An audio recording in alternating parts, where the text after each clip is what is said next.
Peace. Today's mathematics is knowledge, build, or destroy, which are the numbers 1 and 8, or 18. And the 18th letter in our alphabet is R, which is rule or ruler. So today I wanted to build about that relationship. When you think about the knowledge to build or destroy, that really doesn't tell you much about a person's character. It doesn't tell you much about their experience, their aptitude, their ethics, their moral code. It's very nondescript. When you think about rule or ruler, that also really doesn't tell you much, because a rule is a law. It doesn't tell you what kind of law it is or policy, whether it's good or bad for anybody. A ruler is one that utilizes policy or law to govern with authority. Now, looking at a ruler, that doesn't tell you nothing about whether they are a righteous ruler or not. It doesn't tell you about their moral code or their sense of ethics. It's very nondescript. I say this because sometimes people could be introduced to the mathematics and the alphabet and never even think about what I'm bringing to your attention right now. They may not think anything about there is a moral code to having the knowledge to build or destroy, or a sense of ethics or character that comes along with that. They may not think that when it comes to being able to rule or govern with authority, that there's a certain type of authority that is important to have in a way that you should govern that should be righteous and sustainable.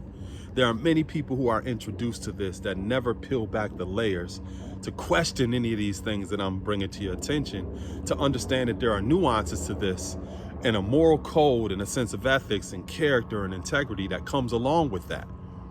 The 18th letter in our alphabet, rule or ruler, when you look at a ruler is also a tool that's used in measurement. It's 12 inches. That ruler not only allows you to draw a straight line, but it also allows you to measure length and distance. Why is that important? Because since it is 12 inches, in order to have that tool, you have to have knowledge and wisdom, because that's what 12 is, knowledge and wisdom. Knowledge and wisdom represents that sense of a moral code, a sense of ethics, character, integrity, because knowledge is that foundation or that principle that you're standing upon that is upright. And then wisdom is right discernment. Discernment is judgment. In order to judge anything, you got to have a sense of what's just and what's true. So in order to even have that tool to measure anything or to assess anything, you have to have a sense of knowledge and wisdom, or you have to have those two principles that guide you to determine what is actually straight. Sometimes people may not even make that type of connection. When you look at the 18th degree in our 1 to 40s, it asks us a question: what is the duty of a civilized person? The answer is the duty of a civilized person is to teach he who is savage and she civilization, righteousness, the knowledge of themselves, the science of everything in life, love, peace, and happiness.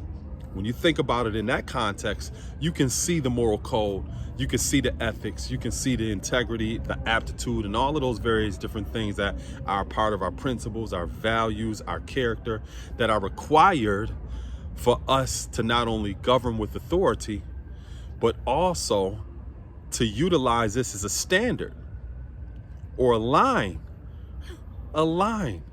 to determine how we interact with others as well as the environment, how we build or destroy. That is our foundation. So it's important to understand that our culture is an integrated system. It's very challenging to just walk around with mathematics because there are certain things that mathematics don't give you insight into. And people are oftentimes left to their own devices to figure out what that means. And in many instances, people who are left to their own devices without guidance don't really come to the proper conclusion of how to live these principles out, especially if you have an experience that is traumatic with academia. And there's many people who I've met that were really traumatized by their academic experience. So reading, doing research, and all of those things is something that they just simply don't do. So they're oftentimes left to their own devices to come to a conclusion. And that's one reason why we may see a lot of distortion in our culture, where you see people that say they're doing this and you look at how they're living, it's like Dad, I don't think that's what knowledge build or destroy means. or you look at people who are doing that and it's like, I don't think that's what it means to rule or to be a ruler. You're a tyrant. You're fanatical. And that is because some people don't have the proper guidance and they don't have the proper aptitude to start making these type of connections and realizing that the culture is an integrated system. It's not just the mathematics alone. That's not just the whole culture. It's not just the alphabet, and it's not just our lessons or 120. All of them work in conjunction with each other.